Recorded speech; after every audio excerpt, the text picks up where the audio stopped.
We are live 364 days a year. What are we doing here? If Dom turns at SummerSlam, I'm shaving my moustache off. I've told you, if that happens, it's going. My lip is cold because of a stupid bet that I made on YouTube. Oh, good. Wrestle's better than Daniel Bryan. Bryan Daniels. Better than Okada. How do you not get sushi after Monday Night Raw? Naomi is the new World Women's Champion. She cashed in last night at WWE's Evolution Premium Live event, and we are going to be talking all about that and more. Good evening from Swansea wrestling fans.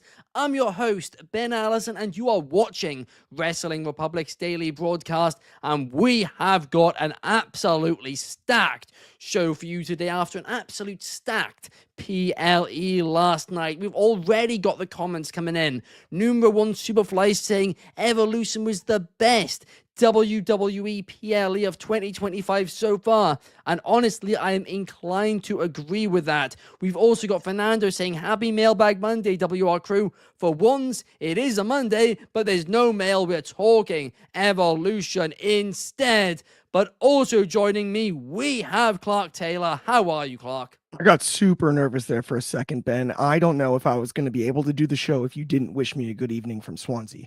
And when you opened with Naomi, it scared me to death. But happy Monday, everybody. Good afternoon from Southern California. And I'm stoked to be here. Let's get into it, Ben. Right, so I just saw a comment, and we're going to have to address this comment out the gates, right? Because it's a lovely comment from D6 Warlord. This is the year Black Excellence, absolutely. But what is that profile picture? That is worse than Anthony. Half Chelsea, half Arsenal. You've backstabbed me. You have absolutely, you have done the serious. exact same thing to me, DCX Warlord, that you changed your picture to Arsenal 2 for in the first place, because Anthony started rooting for both. It is an absolute disgrace. You should be ashamed of yourself, and you can't even call yourself a fan of football after that monstrosity with the editing, of a to be honest. profile picture. Impressed with the editing on the picture, the combination. It makes it you got to give him credit there. Absolute fraud. Anyway, also joining us today, we have David Sheldon. How are you, David? Hello, everybody. Very excited to be here today to talk. I need to say AEW Evolution. I got Evolution and Revolution mixed up. I know. Very excited to be here today to talk WWE's Evolution show, a show that massively over-delivered. It's frankly pants build, and fair play to them. The women delivered fantastically. A few quibbles, we'll get to them probably later in the show, but a fantastic show up and down, and I can't wait to talk about it. Absolutely, it was. Out of the gates, let's talk about Becky Lynch versus Lyra Valkyria versus Bayley, because flipping heck, this was an all-timer triple threat match.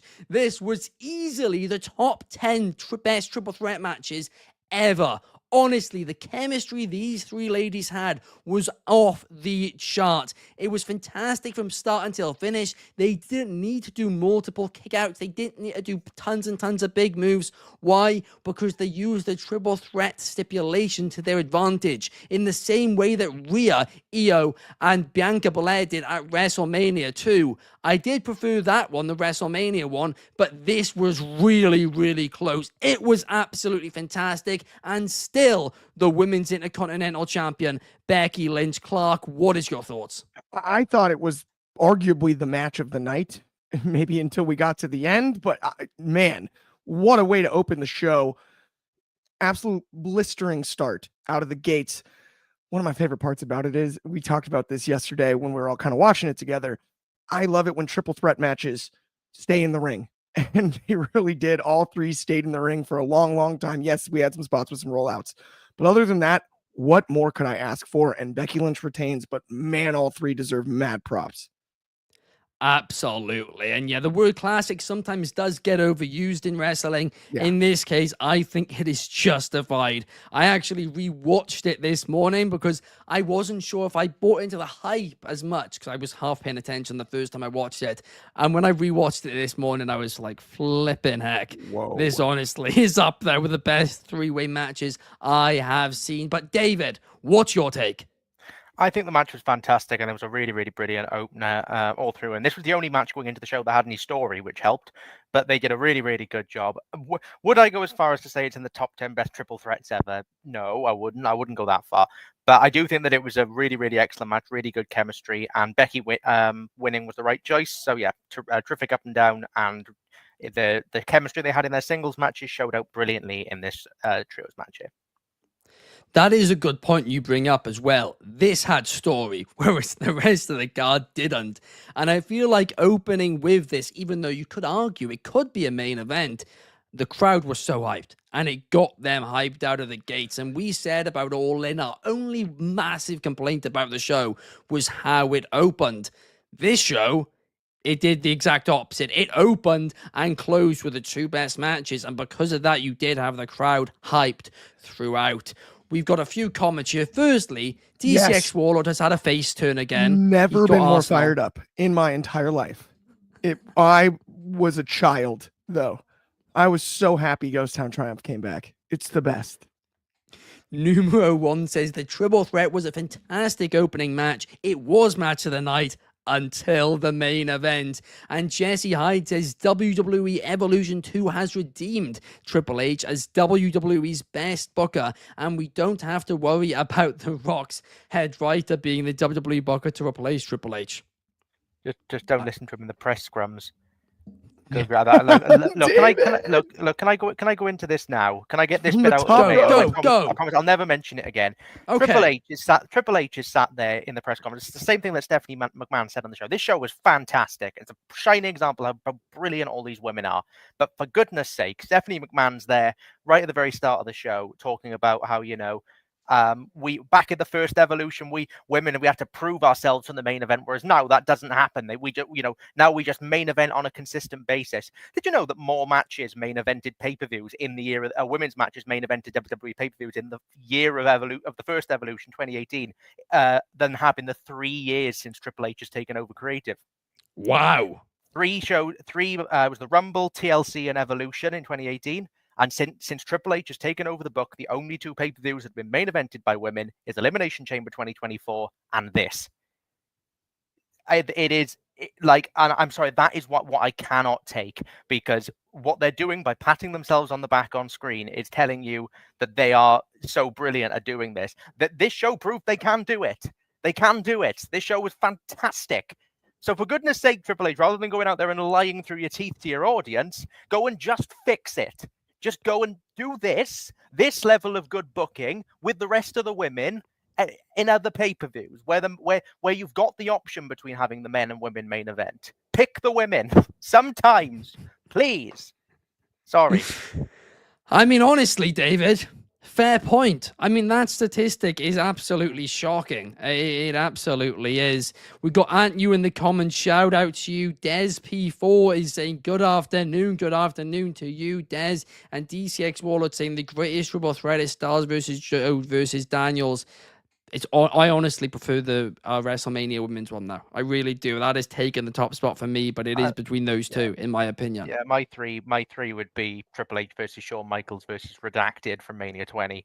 But that's a great one too. I think it is the best three-way ever, and it's a shame that we can't really watch it the same way ever again. But it is probably the best three-way I've ever seen. Those Styles, Joe, and Daniels is a hell of a shout. As is Maybe my favorite out of left field is actually a progress match, and it's Walter and Matt Riddle and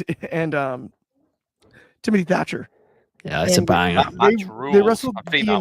They wrestled basically 20 minutes, all three in the ring without having a triple threat rollout. It's brilliant. Like, the psychology in that match is off the charts. It's. I mean, there are a lot of great triple threat matches, but I hear you on your pick as well, David, for sure. Absolutely. Up next, we need to talk about JC Jane defending that NXT Championship against Jordynne Grace. Because, Clark, we pretty much ultimately knew eventually Blake Monroe was going to turn on Jordynne Grace, but not many people expected it to happen this early. She put the title literally into her back. She stabbed her in the back literally with that title belt, and JC Jane is still the NXT champion. But what's your take on all of this? I was excited about the match for sure. I mean, yeah, this hot new upstart, Blake Monroe. I don't know anything about her history, but she's really good. It appears, at least in the WWE. And the turn, it makes sense at this point because she had heelish tendencies upon her debut. There's no doubt about that. And so I get it. JC Jane's been an underrated champion, though. There was a little bit of conjecture about it. We do every Tuesday night here. Obviously, when she won the title, I got to give JC Jane credit. She wrestled a heck of a match last night, and the run is deserved. She does not get enough credit for how talented she is bell to bell, and she really is that good. JC Jane's found something here, and giving her the opportunity to carry this title is great. We'll see what happens with Blake Monroe in the future, though. It's a crazy start for somebody just out of nowhere. Absolutely. I mean, come on, Clark. Come on. No, it's just a name change. I've never heard of her, though. I've heard of Marilyn. She may have wrestled in other promotions. Someone said something about that, but I don't. I think I saw her sister in Gentlemen Prefer Blondes, but somewhere along the way. Oh my gosh. Well, look, she was great in AEW and she's doing great now in WWE. This I don't think Blake Monroe ever wrestled in AEW. Oh my gosh. I'm excited for the program, at least. I absolutely am. Up next, we have to talk about that women's fatal four-way tag match. Of course, the Judgment Day trying to prove that they are worthy tag team champions. They went against one team from Raw, one from SmackDown, and one from NXT. And this match was just bucket loads of fun. And Raquel and Liv together, I'm going to be honest, I'm sold on them. They had great chemistry from start until the finish of the match. And yeah, they are still the tag team champions. And now, well, at least they properly, have justified themselves, David. Yeah, absolutely. I mean, this was I think my mic slightly jarred there. This was a very, very good four-way. I particularly enjoyed Zarya in this match. I thought she really came across very, very well. Also, how over was Charlotte Flair and Alexa Bliss? Good grief. That team has massively come on leaps and bounds. A bit of a weird sort of short finish. Felt like there was another 5 minutes left. They just didn't do. But really good work from all the teams. I just wish Michael Cole and Wade Barrett had caught Charlotte pulling Alexa Bliss away, because they just kind of didn't notice it until the replay and then went with it. So the whole sequence felt a bit odd and a bit badly paced. But it is terrific. It was really, really strong. And like I said, just a fun four-way tag with the correct winner. Absolutely. And hopefully now they can justify themselves in that tag team division. And hopefully they get more tag team challenges as well, because let's face it, that has been the issue with the women's tag teams as of late. They just don't really have much competition to actually defend the titles against. Hopefully that will change. Up next, though, we have to talk about Tiffany Stratton defending the WWE Women's Championship against Trish Stratus. Because this match, when it first got announced, I was really excited about it. And the reason for it is, it kind of is past versus present, future versus legend. And there's a lot of comparisons you can make between Tiffany Stratton and Trish Stratus as well. So I was absolutely delighted about it. I thought they were going to have a great program and then a great match. But if I'm being completely honest, the program absolutely sucked. They gave us zero reason to care about the match. They did one segment where basically they were best friends, and then another segment where they only had 1 minute before Naomi came out.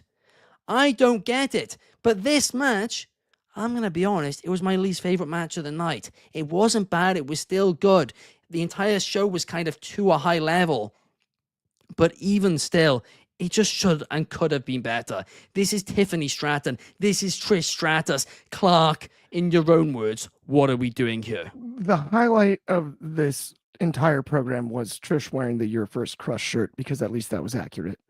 Like I mean, the two unbelievably talented women. This doesn't make sense to me in any way that this seemed to fall a little bit flat. It should have been the biggest moment, arguably, of Tiffany Stratton's career. She just defeated a Hall of Famer, right? To retain her title. This should have been the biggest moment of her career, and it did not feel like that. And I can't even figure that out. It was overshadowed by the Intercontinental title match. This is a world title match. I don't know, man. What are we doing here? It is accurate there, Ben. It really is. It absolutely is. It's completely disappointing. And Christopher Leclerc is saying it's Tiffany Stratton's biggest win of her career. But to your point, Clark, it didn't feel like that. It didn't have that importance about it. It did not feel like Tiffany Stratton had just defeated one of the biggest legends in WWE's women's history. Yeah. Fernando agrees as well. But Number One disagrees. He says this was a good match. Both ladies looked really good solid. In it.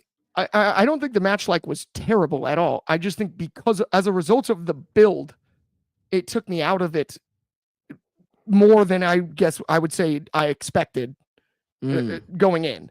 That would be just if we're going to quantify it. I don't know. Yeah, that's the thing. Like you expect a certain something when it comes to a WWE Women's Championship on the only WWE Women's only pay-per-view.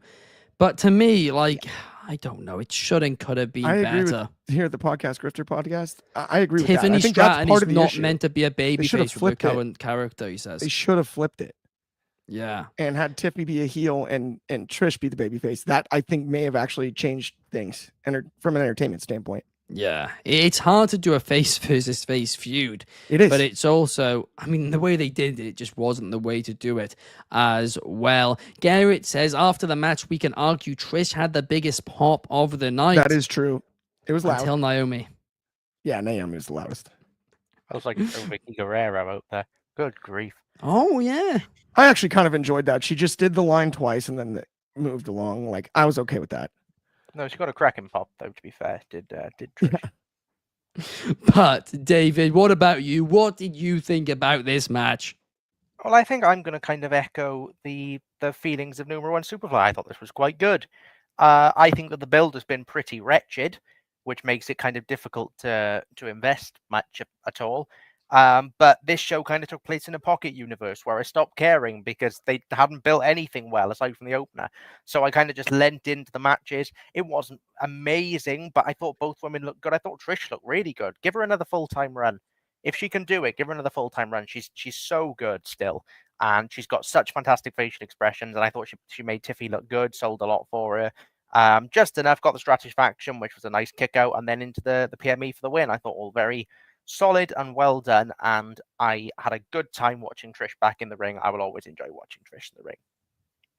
Yeah. Fair enough on that point. Maybe I'm being a little harsh on it, but I had high expectations. This is not even exaggerating, legitimately like a dream feud, a dream program, because the Trish Stratus comparisons were what everybody's been saying about Tiffany Stratton her entire time since she was in NXT. You guys mentioned it on Off the Air, I remember, back then. And then it finally happens, and it's just not like a massive, massive important match. It frustrates me. Yeah, it's one of those things where it feels like what could have been, and that shouldn't be the attitude headed out of a match of this size, right? Yeah, no, you are right on that one. But up next, let's talk a little bit about Jade Cargill versus Naomi. These two are allergic to having good matches together, great matches together even. Honestly, this was another banger, another fantastic one. Jade Cargill once again proving that she can go in the ring, proving that she does do fantastic in-ring work, and she's getting even more momentum heading into SummerSlam, where she is going to have that WWE Women's Championship opportunity, unless now she trades it for the World title, which we'll talk a little bit more about, I'm sure, in the next segment. But Clark, what did you think about this? Because Jade Cargill thought that she'd finished Naomi. She thought it was the end of it, yeah.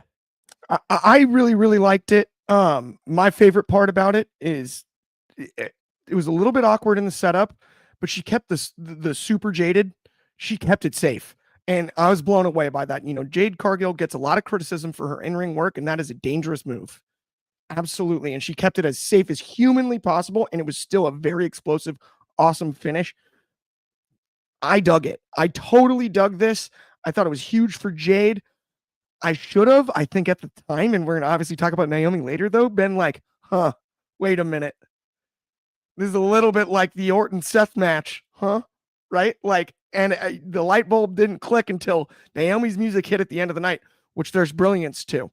I think this match did its job perfectly, and Jade is going to continue to improve. She's one of the best athletes in the world, let alone professional wrestling.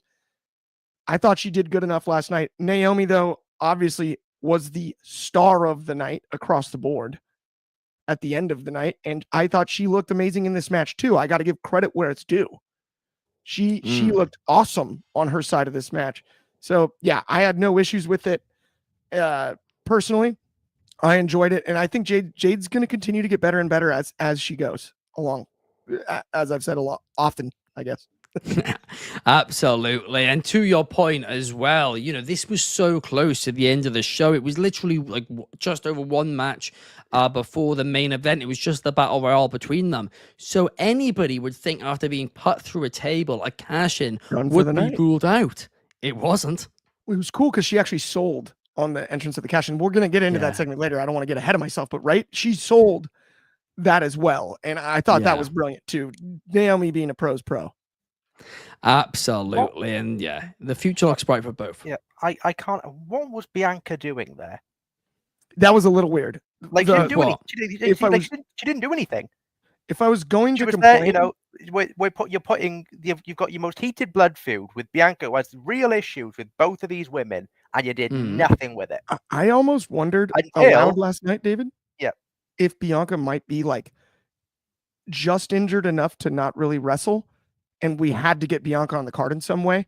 Yeah, so I don't know if she could get super physical for some reason. I was trying to think of excuses. It's her hand, isn't it? So it's the pinning would be the worst thing she could do, and she was fine doing that. You don't need to hit you don't need to sort of hit anyone or wrestle anyone. Like I think back to Punk, Rollins, and Drew at SummerSlam, where almost every move had some relation to what was coming before it. I thought this match was fine. I thought it was solid and I think Naomi's one of Cargill's better opponents, absolutely. But I watched the whole thing going like, for a blood feud that's got so many different moving pieces, and like that actually has been really well built. I didn't feel like any of it really got paid off. It was just a move, then a move, then a move, then a move, and then Jade won. Like it was. Isn't that it? Like, oh come on! They told the story throughout the match. I thought the storytelling was solid. Story? What was the story? That Jade. First off, I think the stipulations, it was supposed to appear as if this deck was stacked against Jade, given like the use of weapons. No, I think it was meant to be stacked against Naomi. A little bit of both. As it was. Because we all know Bianca, she's not made her alliance clear yet. And I think we were waiting for Bianca to help either one of them. And obviously she didn't. But that wasn't the shock. The shocker was what we saw in a couple of segments' time. Yeah, which is fine, and that's not. I'm not saying the match was bad by any means. The match was solid. I enjoyed it. I enjoyed it while it was on.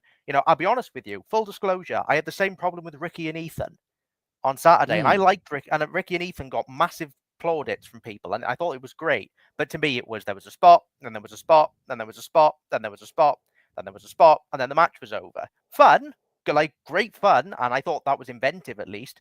But Maybe Hangman and Mox has burned me slightly. I don't know, but that was also the end of a story. This isn't the end of a story. It's pretty.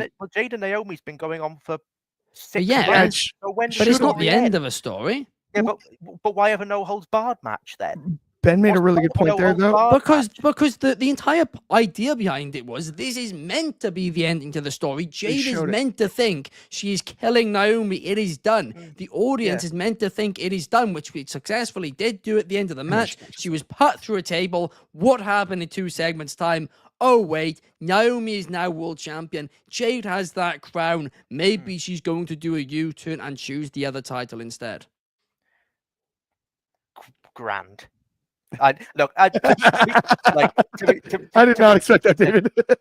part of the issue is that I don't really care, and that's This is the best story in the company right now. I honestly believe that. It's not. What's a better story? No, it's not. Becky Okay, Bailey. that's Lyra and Bailey. That's the only one you could argue. Braun, but I still think this is doing better. more interesting stuff than this. In a Blake proper- Monroe's heel turn. I think there's, to be clear, my issue comes from the fact I just don't want to see Jade win the title, and that's what it is. I don't know. You just don't like Jade Cargill. Yeah, I think you're just not a Jade fan. It's not that I don't like Jade Cargill. I don't think Jade Cargill is currently good enough to put a world title on. I don't think she's good enough. But this is what I don't really understand, though. She has consistently been putting on good matches this year. Her improvement is unbelievable. She feels like a star. She put on a terrible match with Asuka. It was terrible. It was like watching I'm not. It wasn't that bad. I'm not trying to dog on Jade. As I've said before, I think Jade would be fantastic as NXT Women's Champion. But she's too big of a star for NXT. Why? She's too big of a fish to fit in those waters. She's not good enough in the ring. She has more aura than practically anybody other than maybe Rhea Ripley in women's wrestling. Jordan Grace on NXT. She's a million times more aura than Jordan Grace. Yeah, different is Jordan. The thing is, all this stuff's going to be clipped up and made to you like I hate Jade Cargill now. But no, I watch every match and I think Jade Cargill is totally fine. And for 5 years, I've thought she's totally fine. She's got great aura. She's got great presence. I've never cared about her in the ring. And I've always gone, she's started to get there. And I've never, I don't know. Am I just grumpy? Possibly. Do I just think she's at a stage? I think you put the world title on her and it'll expose her. You just pivoted to I think, listen, we're going to find out the answer. We are going to find out the answer. And I think she's going to prove everybody very, very wrong. As, in my opinion, she has been doing. But I also think, in the same way that, I also think that the problem with Jade is that, like, how do I say this nicely? I think people have built up a thing with Jade where they refuse to acknowledge any issues. And it's just... Oh, it's not. She's more hated than anybody. No, from the people who are behind her, she can do no wrong. From the people who are not behind her, she can do no right.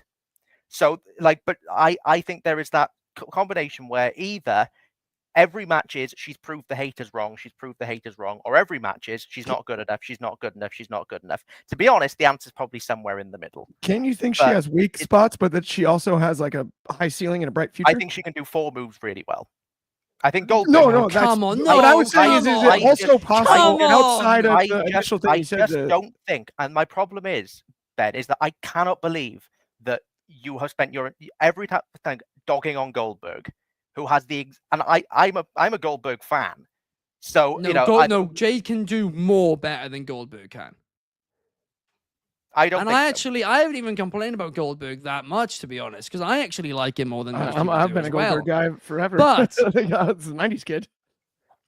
But I disagree with that, because Jade, I'll admit with you though, in AEW, she came in as a big deal, especially during that early days of that TBS title reign, and she just, was just thrown in the deep end probably too fast. She did only have a few basic moves she could do. There were quite a few moments which would look sloppy, but she has improved so much. You look at the work she's done recently, the Naomi match at WrestleMania. She impresses me. To say she can only do 4 moves really well, I can't buy into that. I think she has good match. I actually think that, if I'm honest, the best match she's had is the one with Tiffany on the SmackDown after Mania. I thought that was really good. That was great too, yeah.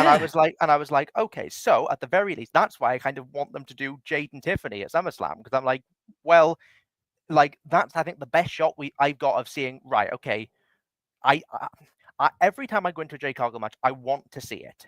I super promise I do. And sometimes I do. Sometimes I see it, and other times I watch her and just think there was a week where she couldn't keep up with Roxanne and then couldn't keep up with Asuka. And I was just like... come on, I disagree with both of those. Both of those matches were fine. Fine. And again, And Oscar's got a bit of ring rust at the minute too. The thing is, we're gonna go around in circles because you're not going to change your opinion and I'm not going to change mine. But let me leave it on this to make it very, very clear. I have nothing personally against Jade Cargill. I have nothing personally against any of the work she's done. Yeah. I don't dislike her. I think she's got exceptional charisma. I think she's got this amazing look, amazing presence. I want to like her more than I do. But I think that I am skeptical. I am skeptical of putting a world title on her, and other people are not. And ultimately, time will tell. I want to very quickly get to some of these comments here. Fernando says Jade shined in this match. Naomi brings the best out of her. We got Just Apart who's arrived. Shout out to you. Podcast Grifter Podcast says Jade Cargill knows that she has to be a worker rather than a monster character since they already have Nia and Raquel. I still think she offers something different where she could be a mix of both, perhaps. Garrett says, where does Jade go from here? Well, I think we'll get into that in a minute. And Just Apart says, Naomi is my girl at the moment. She's improved. And we'll get more to Naomi in a minute as well. But up next, let's talk about the Battle Royale. Because Stephanie Vaquer has earned a championship opportunity at Clash in Paris. And honestly, if there was any questions about whether or not Stephanie Vaquer feels like a star, her winning this Battle Royale, I mean, I don't know why there would be any questions at this point anyway, but if there were any, they are blown out of the water now. She's been called up to the main roster, not really even done anything, won a Battle Royale, and the reaction for her is massive. And no matter who she chooses to face at Clash in Paris, I am excited to see it because honestly, very few people in WWE have caught on fire and gotten over to the level she is over as quickly as she has. I mean, her and Bron Breakker, I think, are the two examples recently. But David, I want to get your take on this. Sorry, couldn't find the mic fast enough. This was a fun battle royal. It wasn't the greatest battle royal you've ever seen. It was kind of every battle royal you've ever seen, really. Lol, Shard, Tatum out immediately. Did really pop me. Sorry, Tatum. But this match was really good. I thought Lash Legend looked good here. I thought Stephanie looked great. I'll be honest, I was spending most of the match hoping it wouldn't be Nikki that won for no other. I've got, again, nothing against Nikki. If I was going to go and watch a world title singles match, I want it to be somebody who can really stand to benefit from it. And I felt like Vaquer was that person. So I was massively behind Vaquer for the whole thing, and I was thrilled to bits that she won it. I was thrilled that she'd won it. My only major complaint with this match, and there wasn't a ton to this really, was Julia kind of getting thrown out like a geek. She was thrown out by Vega and then just sort of disappeared. And it felt very inconsequential considering she's your US champion. Julia's run has been bizarre so far as US champion. But the match was fun. The right final two, and particularly definitely the right winner with Stephanie Vaquer. Honestly, I'm a big Nikki Bella fan, but I do agree in this circumstance, this is the opportunity to create somebody, and it did create Stephanie Vaquer. I'm excited for Clash in Paris, but I also agree with a podcast grifter who's saying that no matter who Stephanie faces, she will probably lose.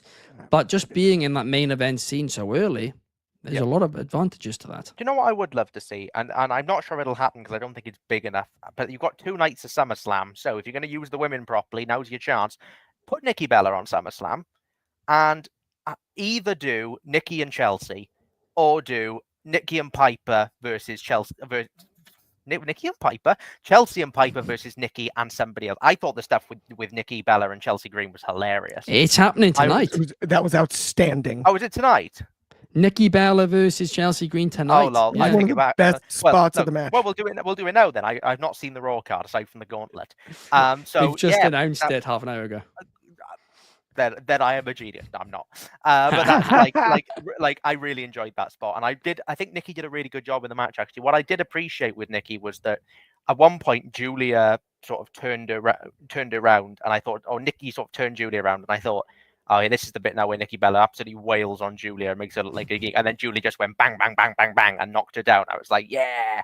Because, Nikki did a really good job of putting people over and working. Nikki is like, I'm not Nikki Bella's biggest fan in the world. I'll be upfront about that. But Nikki can do really good work, and what she's very good at is stuff like this.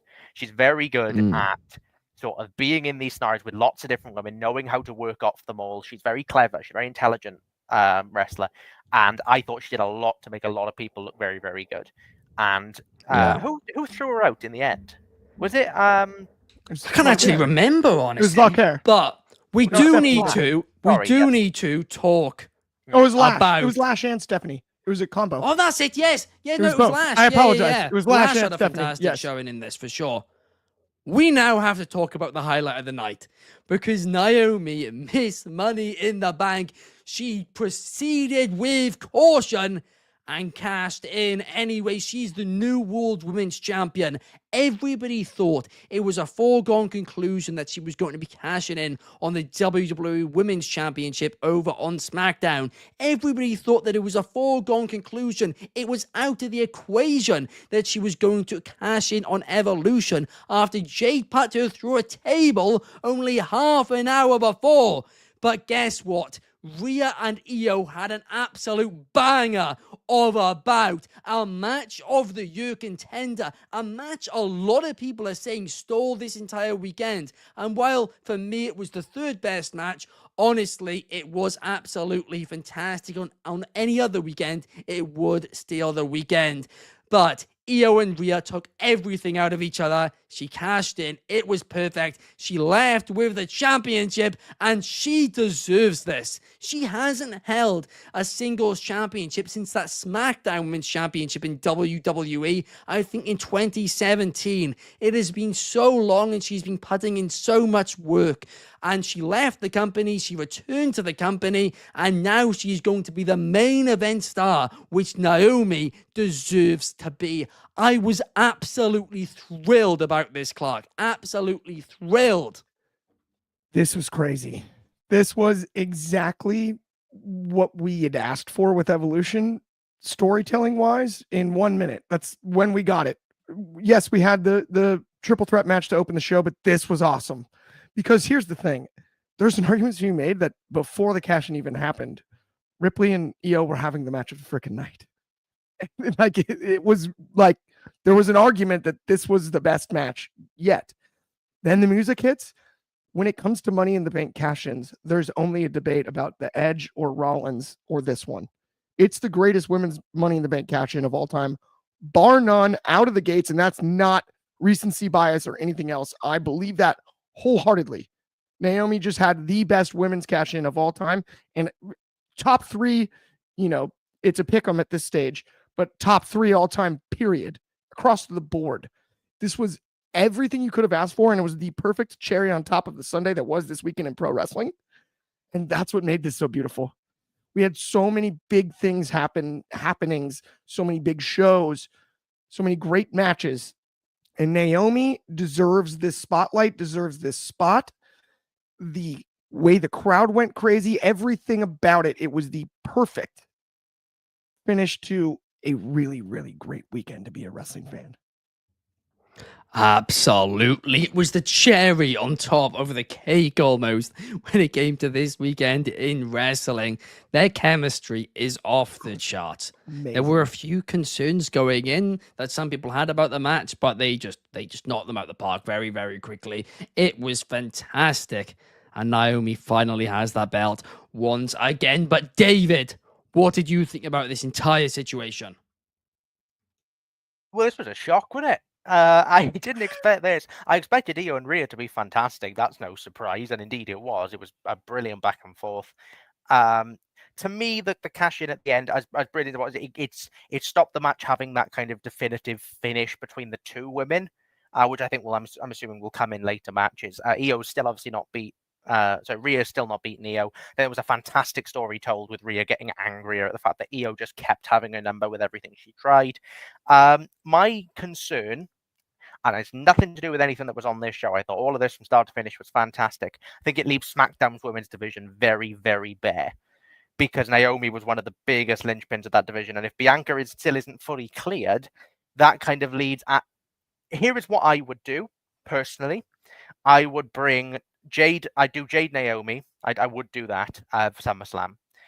and I'd probably do Tiffany versus somebody like Alexa Bliss because of how over Alexa currently is. Alexa got a huge reaction, and right now, outside of Julia, I don't know who else there is. So unless they're going to do some brand split stuff and move some people around, or they want to do Trish again, which I don't see happening, I'm running quite quickly out of people for Tiffany to face if it's not going to be Jade. But the match itself was brilliant. One of the best matches of the weekend. Not top for me. That's still probably for emotion, Hangman and Moxley, for in-ring work, Bandito and Takeshita.